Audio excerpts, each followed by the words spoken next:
17 degrees, 7:11. Time to talk tech with Chris Abel, as we do on Sunday mornings. Good morning to you, Chris.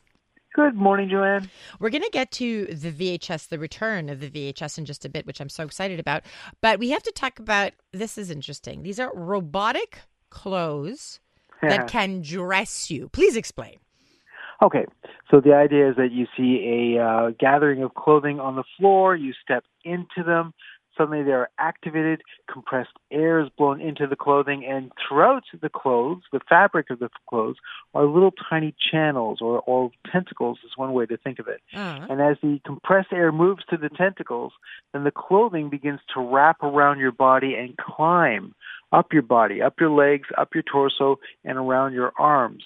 The team who developed this, researchers in South Korea and the United States, said that they were inspired by the way that vines climb up garden walls.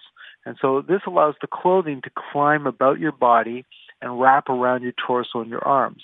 Initially, what they're doing is they're going to use this to create clothing that's used by emergency workers, so that you have clothes that's designed to help protect you against the elements, or those who work in, say, a semiconductor lab at technology companies where you have to have a clean, what they call a bunny suit. And so, this is the way to be able to dress yourself without having to use your hands. You just suddenly step in and the clothing forms around you. They also say that it would be a great way to develop clothes that are kind of geared towards those who are the elderly or people with a disability. Oh, yeah. Again, the ability to be dressed without having to have somebody come and dress you. You can dress on your own, you're just not having to use your hands. That's so amazing. Yeah, there's so many different possibilities for this. People who have reduced mobility, the elderly, firefighters getting dressed super quickly. It's very Jetsons. You know what? That's when I was reading your notes yesterday. I was thinking it's that scene in the Jetsons where everyone's getting dressed, with the robots.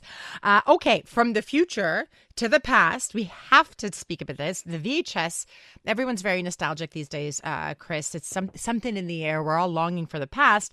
But the VHS edition, this is specific to Stranger Things. What's going on there? It's the 10th year anniversary of Stranger Things. Already? So to commemorate it, already. It's crazy, isn't it? Yeah. Already, so what they're doing is they're re-releasing the first season of Stranger Things. And so if you go to Netflix and you type Stranger Things VHS, you will find that there's now a VHS version of the show. Obviously, it's not on a VHS on the cassette, it's still streaming. It's still digital. But the way that they've matched it is that they've created digital and audio effects to make it seem like it's a VHS tape that's playing. So you've got the black bars on either side of the show to make it more rectangular or more square, and it's in a pan and scan format. You'll find that there's a slight graininess to it. Sometimes there's some blurriness to it, and also there's the audio effects, the kind of, the sound of maybe a tape playing in the machine. Oh, and then you don't have to rewind it at the end. Otherwise, you'll get a little penalty. Yeah. Be kind, rewind. That's very cool. Okay. We have to talk now about Be a Mouse with Moss game. Okay, so this is a particular game. Explain to people before we talk about the VR, the virtual reality aspect of it, and not. Yeah. What is this game exactly? Same idea as sort of what with Stranger Things is that Moss, when it was originally released, was for virtual reality. Yeah. And so this is a game where you are a mouse, very realistic looking mouse. Think of like Beatrix Potter, where you've got animals that are real, but they're kind of doing human things. Mm-hmm. So Moss, the little mouse is called Quill, and she can hold a sword and she can run around and jump up cliffs and solve puzzles and all sorts of cool stuff. In virtual reality, you're there though as a giant who can help the mouse. You can lift things up and move it about. So now, not everybody has a virtual reality headset. It's clear that's not taking off in the way that everybody thought it would. So they're re-releasing it as a traditional video game where you're using a controller to control the movements of Quill the mouse and solve all these adventures. So you no longer have that element of being a giant in there to help the mouse, but you still have the ability to be Quill, to be a mouse, to solve an adventures and go on magical little quests.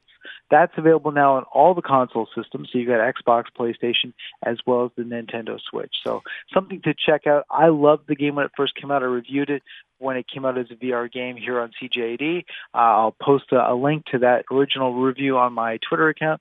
But yeah, definitely, I recommend checking it out, even though now it's just a traditional console game. Yeah, but that's good because not everyone can afford that VR technology. Real Chris Abel. Chris is with a K, Krisabel. Real Chris Abel. That's where you give him a follow, where he posts all his great content. Chris, thank you so much for taking the time. We'll chat again next weekend. All right. Looking forward to it.